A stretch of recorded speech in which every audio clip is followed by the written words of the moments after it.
كسبت حرس الحدود 1-0 بالعافيه يا جدعان، بالعافيه والله. اداء زي الزفت، بدايه زي الزفت، مع اننا كنا بنتمناها، بس للاسف خط النص عندنا في 4-4-2 عندنا مشاكل كتير قوي، بس مش دي اللي هنتكلم عليها. بس كولر لازم يتدخل، وحسين الشحات لازم يريح شويه، لازم يحس بضغط. يا ريت تجهزوا طاهر محمد طاهر، يعني يا ريت رساله لاداره النادي الاهلي، تشوف الاطباء في النادي الاهلي تجهز طاهر محمد طاهر، عشان كده مش هينفع خالص. دي اول حاجه. تاني حاجه بقى عوده الانتصارات في البلس 90، احنا كنا بنفتقدها. يعني انا مش فاكر اخر مره كسبنا في البلس 90 كانت امتى، بس كانت من ياما قوي قوي. احنا كنا كل يوم بنكسبه في البلس 90، يعني كل يوم لو لعبنا كل يوم هنكسبه في البلس 90.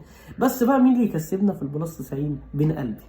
بن قلبي ده انا بحبه قوي والله العظيم. حي نزل قلب الماتش، يعني يجيبوا كده ويجيبوا كده، يجيبوا كده لدرجه ان صفحات الزمالك كانت قال لك ايه، اديهم ضربه جزاء. لا يا حبيبي مش محتاج ضربه جزاء، اشرف بن شرقي معايا الحمد لله، وكسبنا الله اكبر علينا اهو، وهنضغط على بيراميدز وهناخد الدوري ان شاء الله. بس سيبك انت، اشرف بن شرقي لوحه فنيه في النادي الاهلي، يا ريت نكمل عليها، يا ريت نبني الفرقه عليها، هو وامام عاشور واسامه ابو علي لما يرجع لمستواه، ويا ريت نبني عليهم الفرقه كده. وان شاء الله ربنا هيسهل لنا في اللي جاي، واشرف بن شرقي، ونختم بالصوره الحلاقه دي.